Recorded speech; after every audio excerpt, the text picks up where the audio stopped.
science is being kept hidden from the public.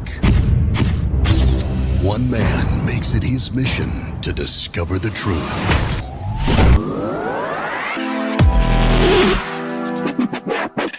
Bonkers. Mr. Bonkers. Bonkers.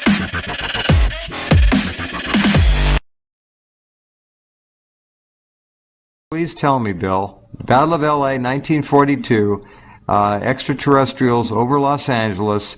Most people were told it was Japanese, but it wasn't. Tell us what you know, Bill, what you saw. No, actually, we were living in Long Beach at that time, and around 7 o'clock, my brother and I were reading the newspaper on the floor. My dad called us and told us to come out onto the deck. We were on the second floor of a very large house that was broken up into 4 apartments. And so they had a big deck way up. And we were 4 blocks from the ocean. So we couldn't see the water, but we could see the area above it, and here was this bright light. And all 3 of us were looking at it. We called some of the neighbors. They came out on their deck. We all looked at it. And while we were watching it for several minutes, a tiny beam came out of it and at about a 45-degree angle to the left and went down towards the ocean. That beam then flipped up directly towards our apartment. Hit the back of the apartment, hit the trees, lit up everything around us, and went out. Somebody knew you were watching. That's wild. That didn't just happen. It was weird. Yeah. And, yeah.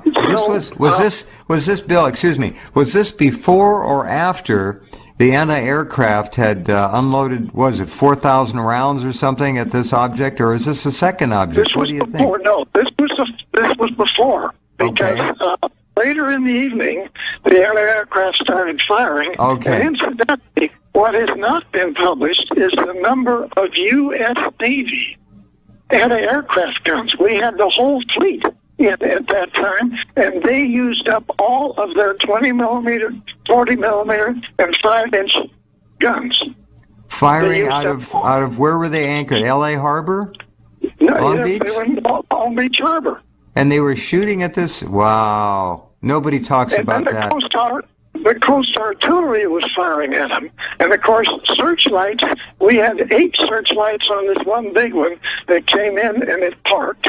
And it was there for over an hour. Right, yeah. Different ones came above it, came beside it, came underneath it. The searchlights would pull off of the big one and follow the smaller ones and try to shoot them down. And it continued, but finally it got boring, so we went back to bed around 3. I have never heard this before. That's fascinating. Go ahead. Our neighbors stayed the whole night, and they said that it really didn't stop till around almost 5 o'clock. But the next day, there was articles in the paper that they thought there had been some military aircraft coming in. It was just a cover-up. Sure, of course. But my dad was, like your friend, he was the guy that was responsible for that area. And, of course, he talked to everybody. And the interesting thing to me was that nobody got excited, nobody got upset, there weren't any heart attacks. And while this was going on, over in London, Germany was bombing London. And those people were trying to get underneath the ground so they didn't get killed. Mm-hmm. And we have vehicles above us at less than 8,000 feet, most of them. Right. They were real high. And nobody was fast. All of them were slow. And many of them just parked. Many of them what? Say that again, Bill. Many of them were... Many of them just parked. They stopped. And they parked there. Wow. and this is right in Long Beach. This is astonishing because we've only heard, Bob, you know this, the standard story on the Battle of L.A. was that there was one craft slowly meandering its way from the Culver City, Santa Monica Mountains area, all the way down to Long Beach before it, quote, disappeared. That's all we heard. There were two public releases. One of them was unclassified one that said we fired 1,432 rounds of ammunition. And then, of course, there was a top secret release that said that they recovered one craft that had been shot down and crashed in San Bernardino Mountains, and the other craft was salvaged by the Navy at sea. Okay, hold on.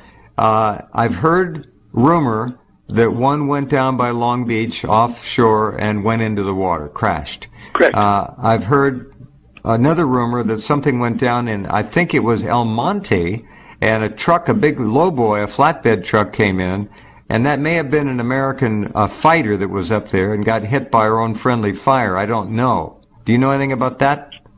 No, I don't know that case. Okay.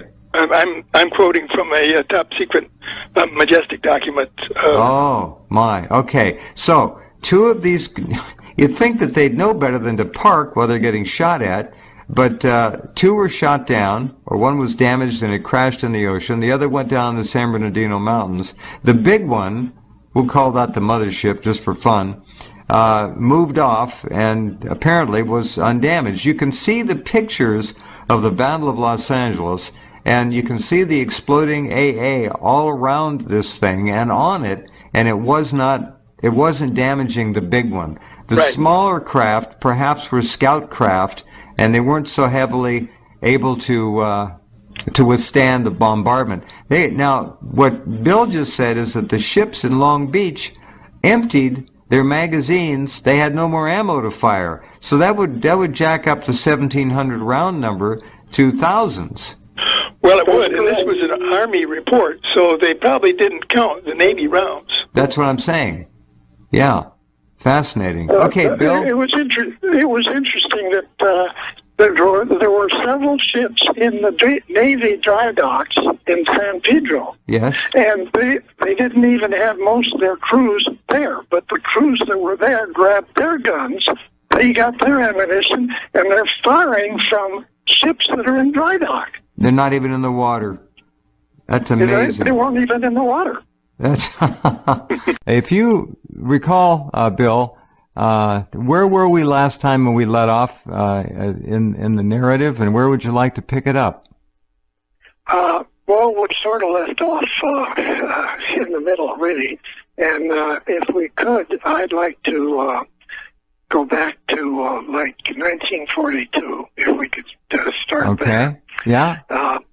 There's a situation which I think is hard for people to realize.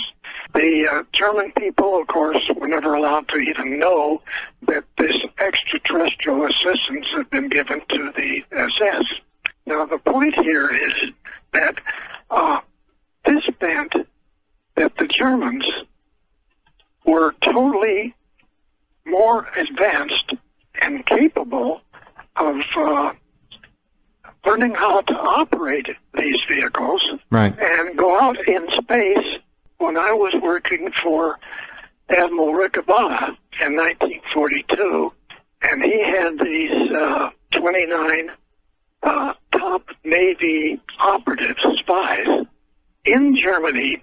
I may have been in there for at least a year before I got into it. And they came back as quickly as they could as they got new information. Now, this is an amazing penetration that American intelligence was able to somehow get, obviously, men who were fluent in German and got credentials and papers to get them somehow placed in positions of extreme importance in the Third Reich. They were naval operatives, naval spies, and these fellows were brilliant.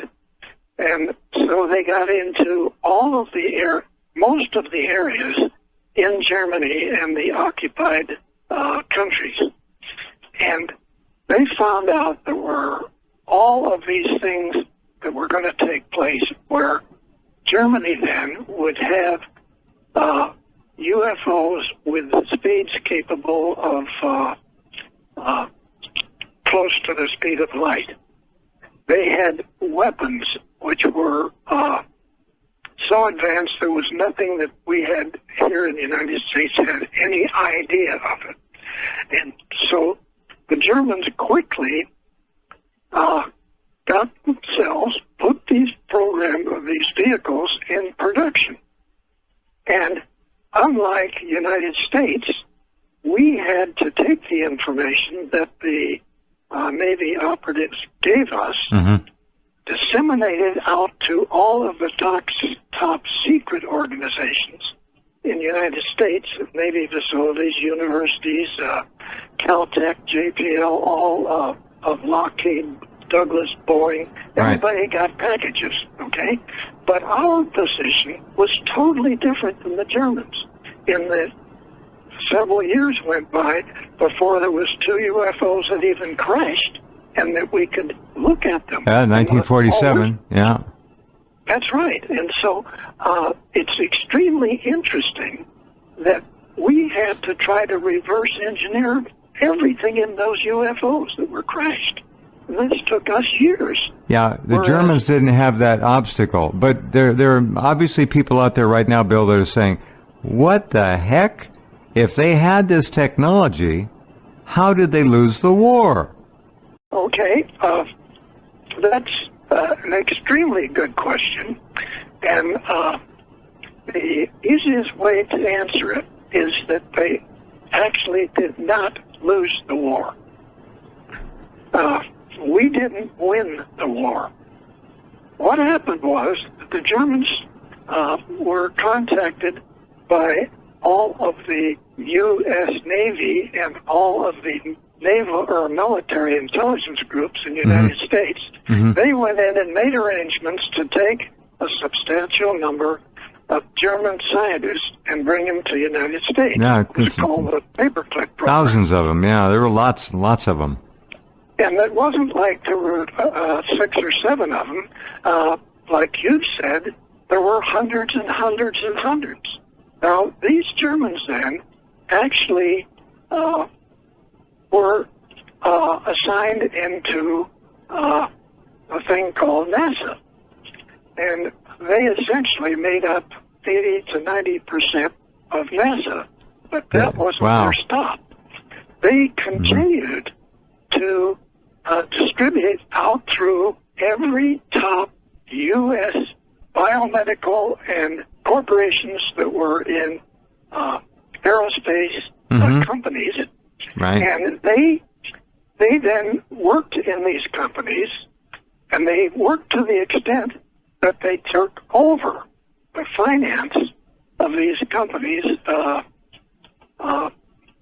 and of course the Bilderberg and the Trilateral all involved in this. But the point is that Germany had 4 years before they lost the war, they decided that this tremendous opportunity that was given to them to have all of these advanced space systems, they said, we're going to move it to Antarctica. And at that particular time, extraterrestrials had 3 large caverns under the ground, under the ice, down in Antarctica. And they had 2 small ones. Right. And so they gave the 2 small ones to the SS. And they then made arrangements so that the Germans would design and build massive submarines as transports. They had no torpedoes on board. They were just large transports. And they started moving the top UFO construction, because Germany went into the construction of these various types of UFOs that were given to them. And they started taking this 4 years before the war ended. Really? So they had a massive number of slave labor that they moved down there too. And the families for all of the German SS went down there with them. Well, these caverns, now I have footage of the original 1938-39 German expedition to Antarctica.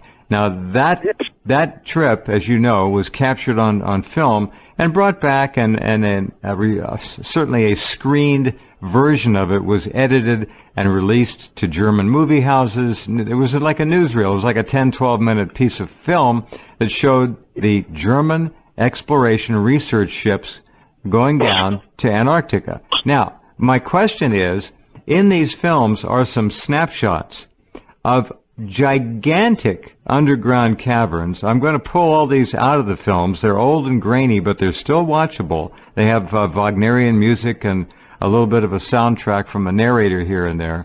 But it's a remarkable thing to see, because this is what they admitted finding in Antarctica. And my question is, Bill, how did they go down there to this continent of ice and find these caverns just out of the blue on this trip down there? They had to be shown where they were. Had to be. Exactly. Extraterrestrial people. Right. And those caverns, actually, they were like massive countries. Well, the pictures I have, there may be, I'm going to guess, like a third to a half a mile across, hundreds and hundreds and hundreds of feet tall, enormous caverns under the ice, no ice to be seen, running water, perfectly habitable. Yes, and right next to them are these three massive caverns. Well, I believe it. Yeah. Really, and so what took place then is that as we were, the 8th Air Force and the British were taking Germany out by the bombings, we were like minutes, not years, from losing that war. But it didn't make any difference to Germany, because not just Hitler and his girlfriend went to South America, and so did many of the Germans, and they found Bormann, Mengele. There's lots of them down there, thousands. And so this whole thing all took place. They infiltrated our aerospace and our advanced medical systems here in the country, and essentially they got NASA, which then of course they were running, to the Apollo missions, which were German missions before they left Germany and went to Antarctica. Right. That's what Germany was doing. So they came over here and they did the same thing here. I don't think we sit down and sort of evaluate the timeline of all of this. I think it's kind of hard to believe you didn't win the war. And it's very hard to realize even today that this is still a major controlling element in the United States, and actually in England too. So it's crazy. Yeah, extraordinary. Antarctica, advanced technology. NASA, a German operation. The Germans put us in space. The Germans took us to the moon, if we went to the moon, and most people think we did. We did. They absolutely were behind the construction, and Bill was a designer of some of these enormous spaceships, there's no other word for them, that were constructed apparently either in pieces down here or built in space. What was the truth of it, Bill? Are we talking about Solar Warden? Yes. Okay. The designs for some of these were at the Douglas Santa Monica engineering facilities in a secret think tank. What years would that have been, Bill? Excuse me. What years approximately would that have been? That's 42, 46, that time period. Okay, so that's during the war, folks. They were designing spacecraft at Douglas Aircraft during the war years. All right. And of course, we were using the information that in Admiral Riccobotta's office. He was the commander of Naval Air Station San Diego, and that was his published mission. Nobody knew what he was actually doing with these operatives coming back from Germany with all this space information. Right. So then, later on, I went to work for Douglas and in the secret think tank. And one of the interesting things is one of the proposal packages that I flew around the country on for all this information to be disseminated to the aerospace organizations. I found one of my own packages that I had done 10 years, 12 years before that I'd given to Douglas. I'll be darned. Crazy. That is crazy. Wow. Okay. So my question about these enormous craft you heard Bill mention it, and if you didn't understand, it was Solar Warden, like the man who runs a prison, a protector, a guard. Solar Warden is the name of the program. These big craft that were built, how were they constructed and where were they constructed? That's the big deal. Were they constructed down here and flown into space? Must have been. Okay, no, they were not. See, there you go. Okay, one of the facilities that was used is east of the Wasatch Mountains in Utah, and this is a very, very large cavern. It has smaller ones adjacent to it, but it's a massive one, and they were able to put together Lockheed Space Systems, Northrop Grumman facilities, even Boeing were involved in the actual construction of these kilometer-long spacecraft carriers that the Navy now has 8 of these spacecraft carrier battle groups out in the galaxy. And I don't know the actual mission right now, but for most of the period since the first ones were built and went out into the galaxy, because they were built here, they were operating with only one of the 8 who operated around the solar system. The others were out in the galaxy, but jointly working with the Nordic Navy, and who are the people that has been assisting at least us on the Apollo. Mm-hmm. And so the actual vehicles are built somewhat like an aircraft type thing, aircraft carrier. And it's interesting that Northrop Grumman put together a program where they went back to Virginia and they bought the largest aircraft carrier construction facility on the planet. And they bought this so that they could have their engineers come in and work with all of the Navy construction and engineering people that build these aircraft. So this was a huge shipyard construction location. It has to be, because they float the completed vessels into some water somewhere. Okay. And so this is Newport News shipyard in Virginia. And so they then had their people, the Grumman people, study with the Navy engineers, designers of all the areas of an aircraft carrier.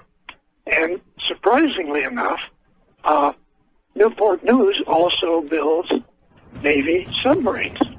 And at Douglas, hold on, at Douglas, in the secret think tank, when we were looking at every type of space vehicle we would need to go out into the galaxy, our U.S. Navy.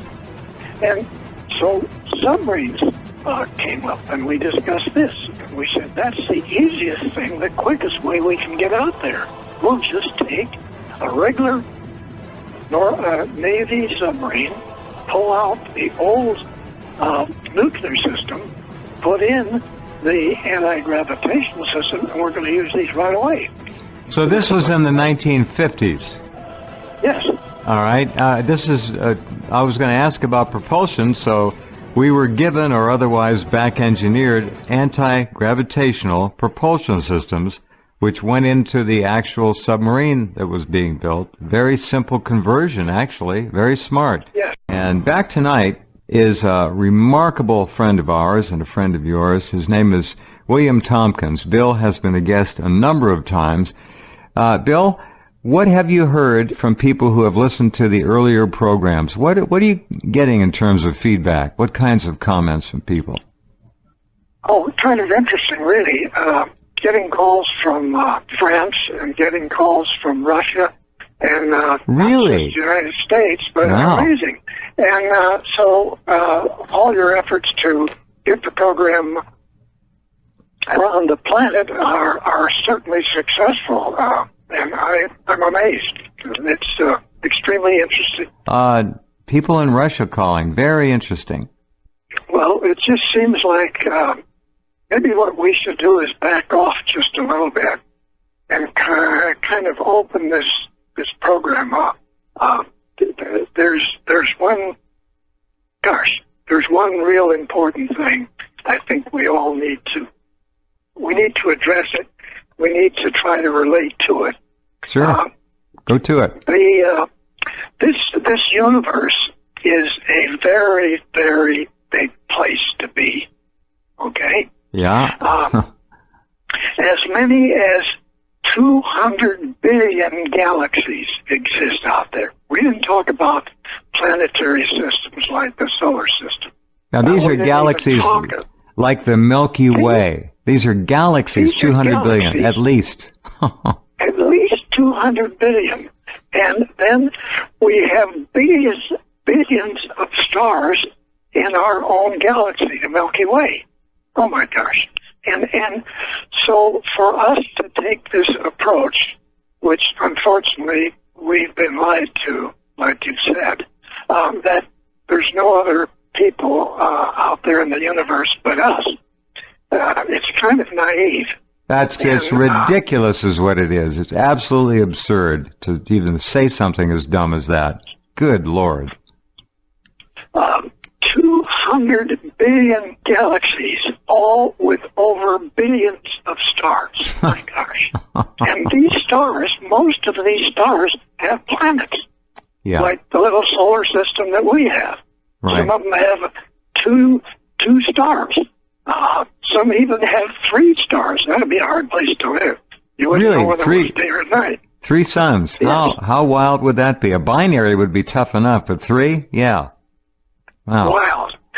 But just to think that we're part of this situation and that people have been cruising, certainly not just the Milky Way galaxy, all of these other galaxies for probably billions of years.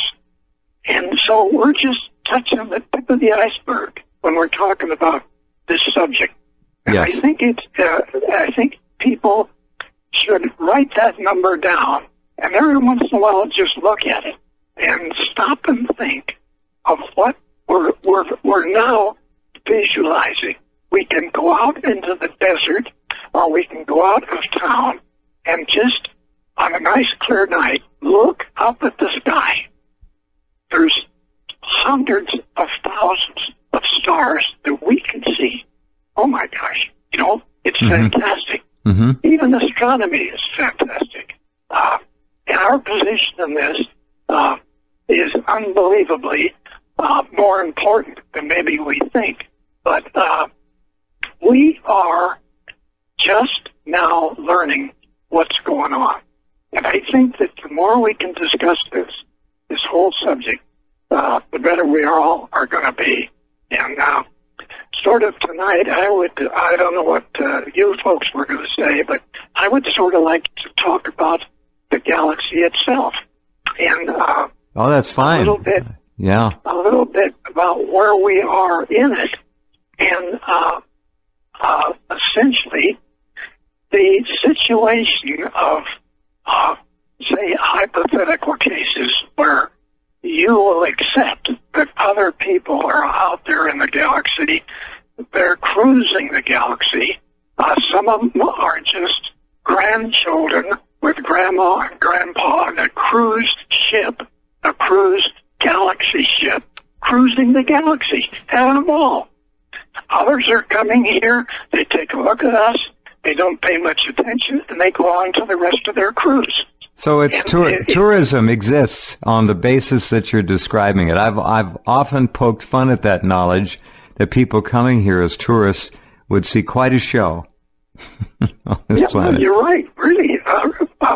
And I think maybe when they could just look at how we don't necessarily get along with each other, they could be laughing all the way to the next part of the galaxy. I agree with you. This could be fun. And how many galaxies again? Now, keep in mind when you look up at the Milky Way, friends, and it stretches from horizon to horizon, a band of these bright, concentrated dots of light. That's our little, relatively speaking, galaxy. It's an enormous place, this galaxy. How many galaxies, tell them again, that we know about or can project are out there in the known universe? We have over 200 billion galaxies, all of them with billions of stars. And I think this is really important to address. Yeah. To get ourselves out of this everyday thing that we're forced into and stop and think that we now have this opportunity, for instance, to join with other Nordic people and go out into the galaxy with them. Not all that stuff about the wars going on and all the bad side of it, but stop and think of our opportunities. We're just around the corner. We will be able to cruise ships out in the galaxy ourselves. I just think that it's invigorating. In our Milky Way galaxy, wouldn't that be wonderful to be able to take a cruise through the Milky Way? Wow. And that's probably being done, as Bill is saying, by other intelligent forms of life in this galaxy right now. Would explain certainly some of the enormous craft that we've seen in our atmosphere down near ground level. Enormous craft, huge craft. Think of the Phoenix Lights. These craft are over a mile wide, some of them. Just enormous. And they could be cruise ships, for all we know. It's true. And it is an amazing thing to contemplate. We're kept, Bill, in such a little thimble, a little mental prison by the controllers of this planet. We have a birthright to know about what you've just mentioned. We have a birthright to think about the absolute enormity of 200 billion galaxies, each with billions of stars like our own sun. We don't think about that. We're not talked to about that. We're not told about that. We're not encouraged to ponder that.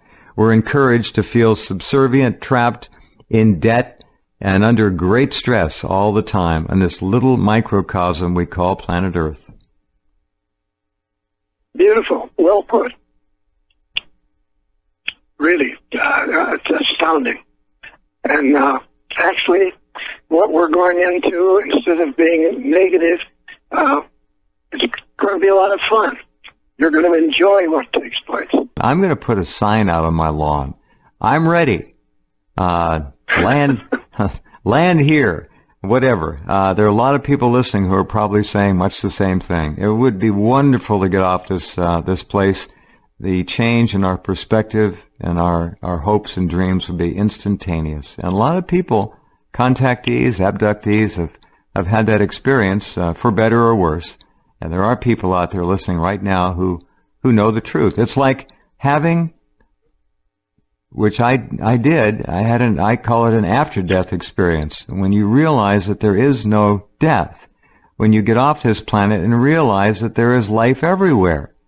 It's an instantaneous change that you can never retreat from. Go ahead, Bill. Well, I agree with you 100%, really. And the fact that we're in this learning curve, which is right now going straight up across the charts. We're being exposed to reality. we're being we're learning what we should have learned in the university and in the schools, but it wasn't taught because these people were controlling us and giving us a difficult time. And I think that trying to, like you're saying, try to get out of this atmosphere and into the positive sides. There's a lot of really wonderful things taking place, and sort of trying to put this thing together.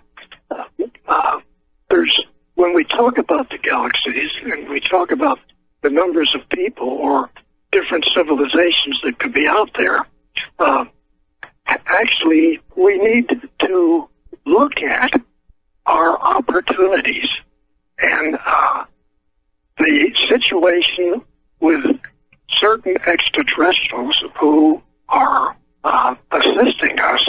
And I hate to go back to just a couple of 3 people back at Douglas on the Apollo program, but I have to sort of address that because these 3 people that were helping us were Nordic people, essentially our cousins, if you want the truth. And they come from a different part of the arm of the Milky Way galaxy that we're all in. And incidentally, we're way out in the boonies. I mean, our location in this particular Milky Way galaxy, we're like out on the tip of one of the arms of the galaxy. Yeah. We're not downtown where all the action is. And so, come on. I mean, and so the opportunities are tremendous. And so to address these 3 Nordic people whose thrust was nothing negative for nearly 4 years, they wanted us to be successful on the Apollo program. And when we talk about the Apollo program, I don't like to repeat things, but I think it's something that's important. Fine. Because it's fine to repeat. Just going to the moon was not the Apollo program. The Apollo program, phase 1, was to build a 10,000-man naval research and operating base on the moon, only it was inside because we were going to build it underground. That was phase 1. Phase 2 of the Apollo was to build naval stations on every habitable planet in the solar system or their moons. Okay? Phase 3 was to do exactly the same thing on the 12 closest stars. We just explained the real Apollo mission. So when we're trying to put together requirements for the vehicle or for the launch vehicle or for the mission, we're not just addressing getting there. We're addressing all the things that we need to do because these are stepping stones for phase 2 and phase 3. Okay. So when we got shot down, go ahead. A question for our, so hold that thought, when we got shot down. A question for our listeners. I think what you're clearly putting on the table is the simple fact that the NASA Apollo program, as it was presented and marketed to the public, was essentially a diversion. And so when you look at your moon, which is not yours, and then you stop and think that, wait a minute, maybe this is not your planet either, because a whole bunch of people are out there using this planet as a laboratory. So in the Apollo program, those 2 wonderful young ladies and that healthy-looking Nordic guy who helped us on the Apollo program to make it successful for nearly 3.5 years. I think that all of the discussion for those periods of time when these 3 people never made one negative comment, everything was plus. Everything was for accomplishment, developing it, methods. And yes, they are very smart people. They come from a different part of the Milky Way galaxy. They were here to help us, join them out in the galaxy, and help us fix our own planet. These were the missions. These were what these people were doing. And there wasn't one single time in the entire time that there was anything negative. Everything was plus. And to realize that you have these three people, even though most of engineering did not accept they were extraterrestrial, and it was a big joke, they really were. And they really did accomplish the basic problem areas on the program. Yes, they would, in the meetings, they would suggest to me telepathically, they're not in the meeting, we got 10 or 12 of us fighting over some item. She slips that answer into my head. I come up with it, and it's the answer or the fix for that part of the Apollo program. Oh, come on here. Even when my assistant, section chief, and I are on the Douglas DC-7s flying down to the Cape, where we've got these facilities being built for the Apollo launches. Yeah. And we're flying there asking ourselves, gee whiz, are we, like my assistant said to me, Bill, is this safe? And I said, what do you mean is this safe? For both of us be going down there. I mean, holy cats, you know, she can do anything back there. She could sell a program to our, to Boeing, our competition. She could sell it to the Russians. Really, I think I should go back. Now, who is this? Who is this? Your assistant? Yeah, my assistant, the section chief. Okay. And he was a real sweet guy. Yeah. And he got worried that the Nordic we woman. both leave at the same time. That's funny.